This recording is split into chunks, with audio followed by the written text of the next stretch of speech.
In part 1 of how God talks with people, we say that God despises nobody when he prefers to talk with somebody.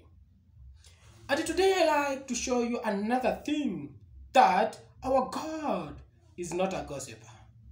Our God, when God needs to talk with you or decides to talk with you, he will never consult anybody. He will never tell anybody. He will come and talk to you. For example, when God decided to talk with Abraham in chapter 12 of Genesis, God told Abraham, leave your father's family and let you go in the garden that I'm going to show you, in the land that I'm going to show you. God decided to talk with Abraham, but not his father Terah. He did tell Terah, or he tell nothing Terah about this, but he decided to talk with Abraham in that supernatural realm. When God liked you to talk with Abraham, he didn't call a meeting and tell that meeting, I like to talk with Abraham. Is it right? But God, because he's a most powerful God, according to the book of Job, chapter 36, from verse 5, God is great, but he despises nobody. He's great in understanding the art. Are we together? When he decided to talk with Abraham, he didn't tell Terah, his father, or anybody in his family, whether he was going to talk with Abraham. Why? Because our God is not a gossiper. Chapter 13, God talked with Abraham second time. And he didn't tell Lot. You know, this is the time when Lot was with Abraham. But God waited until verse 14, the separation. When Lot left, God talked with Abraham. And our God does not tell Lot how he talked with Abraham. Because one thing, our God is not a gossiper. Are we together? Let us proceed to the book of Exodus chapter 3. When God decided to talk with Moses, he didn't tell his father-in-law, Jethro. Besides taking care of his sheep and cattle, God decided to talk with Moses.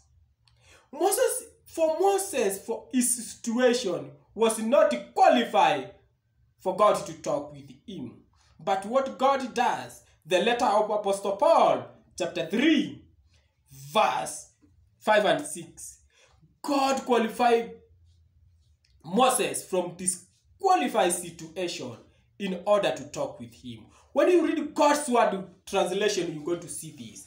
For ourselves, we are not qualified. That is 2 Corinthians chapter 3, verse 5 and 6. For ourselves, we are not qualified.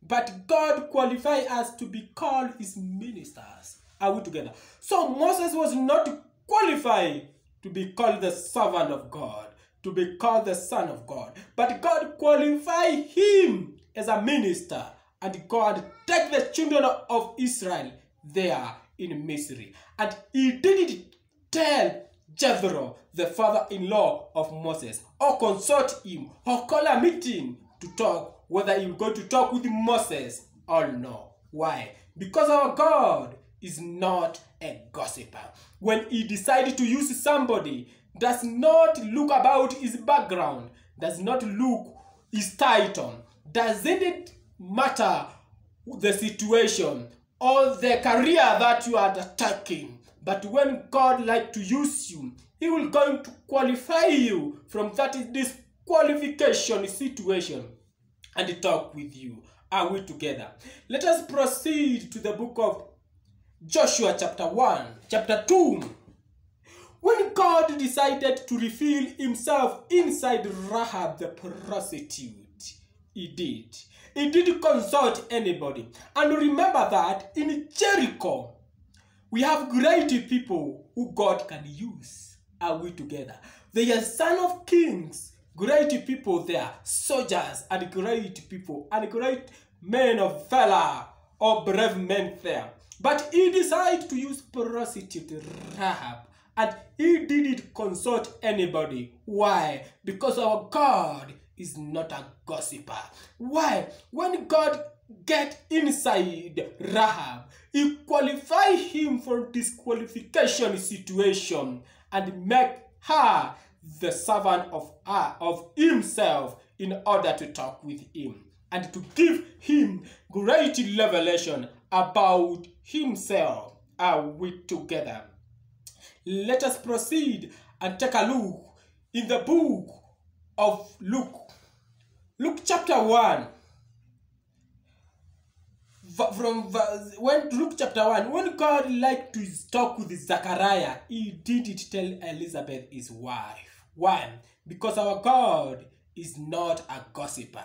He talked with Zachariah about the birth of John the Baptizer, but he didn't tell his wife Elizabeth. Why? Because our God is not a gossiper. Numbers chapter 22, God is talking with somebody there called Balaam.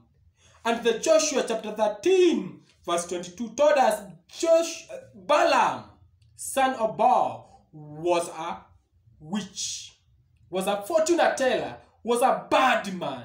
But what God did, he qualified him from that kind of situation and he talked with him. Are we together? He qualified him from a witch, from a fortune teller, to become the servant of God.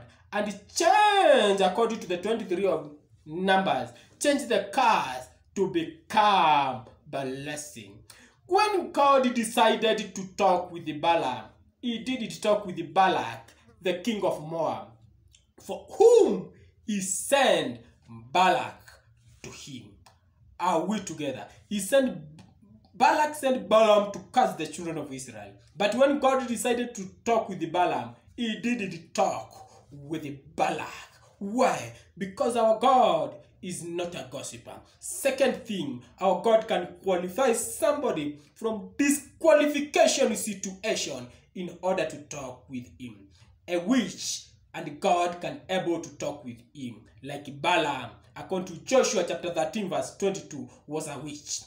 A prostitute like Rahab, Joshua chapter 2, but God qualified him to talk with him, because our God is great, but he despises nobody, according to Job chapter 36 verse 3.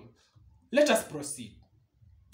When God decided to talk with Job, remember when the Job was visited by 3 fake friends?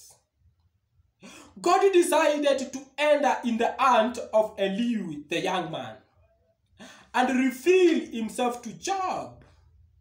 Chapter 32 of Job, Elihu said that, I think that the wisdom comes from gray hair, but I know the wisdom comes from the Lord.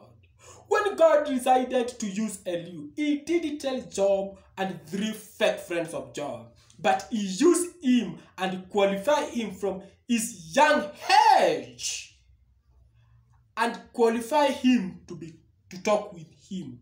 But after that, after when Elihu revealed about the greatness of God that God ejected inside him, after pouring that kind of wisdom that God and deposited inside him, God talked with Job from chapter 38 of Job. Why?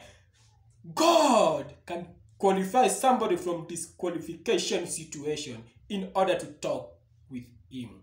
God is not a gossiper. When he decides to